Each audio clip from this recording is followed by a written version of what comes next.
Have you ever wondered what it was like to live through a time when the world was literally being reborn? A time when art, science, and philosophy exploded in a way that hadn't been seen for 1,000 years? Well, that's exactly what happened during the Renaissance, a period that fundamentally changed Europe and set the stage for the modern world we live in today. So let's travel back in time. Imagine it's the 14th century. Europe is just emerging from the so-called Dark Ages, a time marked by plague, warfare, and a general stagnation of culture and learning. But in the bustling city-states of Italy, something incredible was beginning to stir. Cities like Florence, Venice, and Rome were becoming wealthy centers of trade and finance. And with this new wealth came a new way of thinking. This was the birth of the Renaissance, which literally means rebirth in French. It was a rebirth of interest in the classical art, literature, and philosophy of ancient Greece and Rome. For centuries, these incredible works have been largely forgotten, locked away in monastic libraries. But now, scholars were rediscovering them, and what they found was revolutionary. At the very heart of this revolution was an idea called humanism. Now, don't let the word scare you.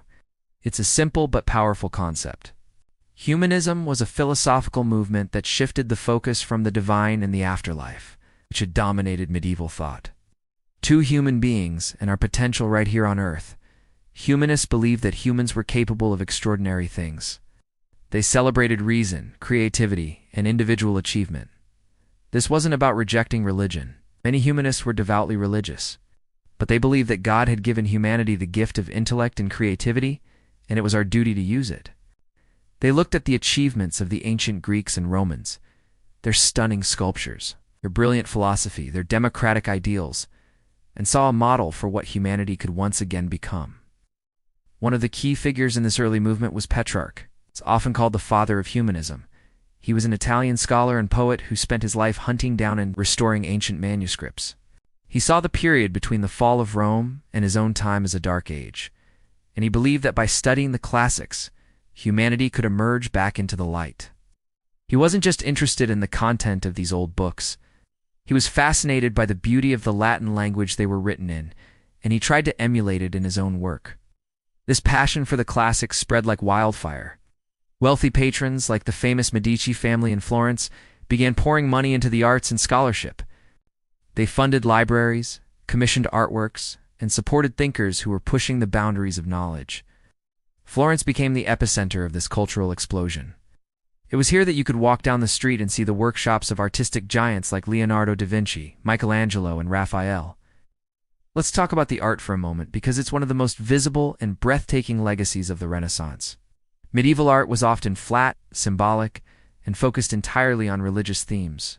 Renaissance artists, inspired by humanist ideals and classical examples, started to see the world differently. They studied human anatomy to make their figures more realistic. They developed techniques like linear perspective to create the illusion of three-dimensional space on a flat canvas. Think of Michelangelo's David. It's not just a statue of a biblical hero. It's a celebration of the perfect human form, a symbol of human potential and courage. Look at Leonardo da Vinci's Mona Lisa. The subject isn't a saint or a king. She's an ordinary woman, and yet Leonardo captures her with such psychological depth and realism that she feels alive. This focus on the individual, on the real world, was a direct result of humanist thinking. But humanism wasn't just about art and literature.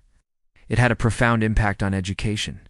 Humanists argued for a new kind of curriculum, the Studia Humanitatis, which focused on 5 subjects: grammar, rhetoric, history, poetry, and moral philosophy. The goal was to create well-rounded citizens who could think critically, speak eloquently, and contribute meaningfully to society. This was a radical departure from the medieval focus on theology and law. It was education designed to unlock human potential. And as these ideas spread, so did the technology to share them. The invention of the printing press by Johannes Gutenberg in the mid-15th century was an absolute game-changer. Suddenly, books that once had to be painstakingly copied by hand could be mass-produced. The works of classical authors and contemporary humanist thinkers became accessible to a much wider audience.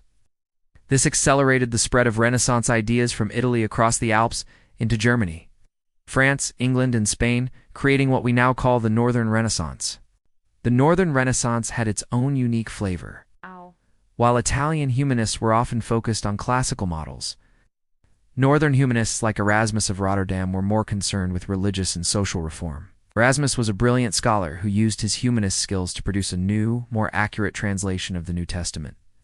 He believed that by going back to the original sources of Christianity and by promoting a more personal, rational faith, the Church could be reformed from within.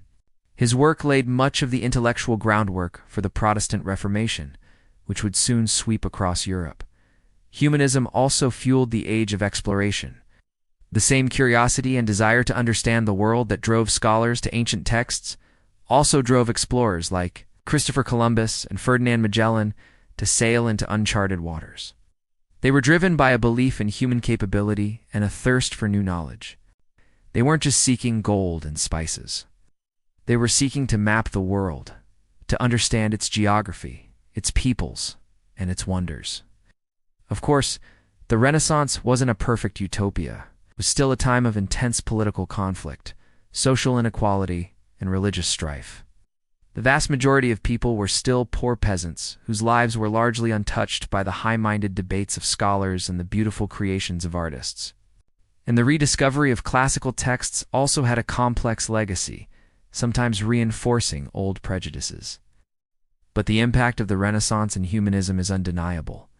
By placing humanity back at the center of the story, they unleashed a wave of creativity, curiosity, and critical thinking that reshaped every aspect of European society. They gave us some of the greatest art ever created. They reformed education and religion. They spurred scientific inquiry and global exploration. The core idea of humanism, the belief in the value, dignity, and potential of every individual, is a legacy that continues to resonate today. It's the foundation of modern democracy, human rights, and our belief in the power of education. The Renaissance wasn't just a rebirth of old ideas. It was the birth of the modern mindset. It taught us to look at the world with fresh eyes, to question everything, and to believe in our own power to shape our destiny. So the next time you admire a beautiful painting, read a classic novel, or even just debate an idea with a friend, remember the humanists of the Renaissance. They are the ones who reminded us that the human story is a story worth telling, and that the human mind is the most powerful tool we have for understanding our world and our place in it. Thanks so much for joining me on this journey back in time. If you enjoyed this exploration of the Renaissance, please hit that like button and subscribe for more deep dives into the events and ideas that shaped our world. Let me know in the comments which part of the Renaissance fascinates you the most. See you in the next video.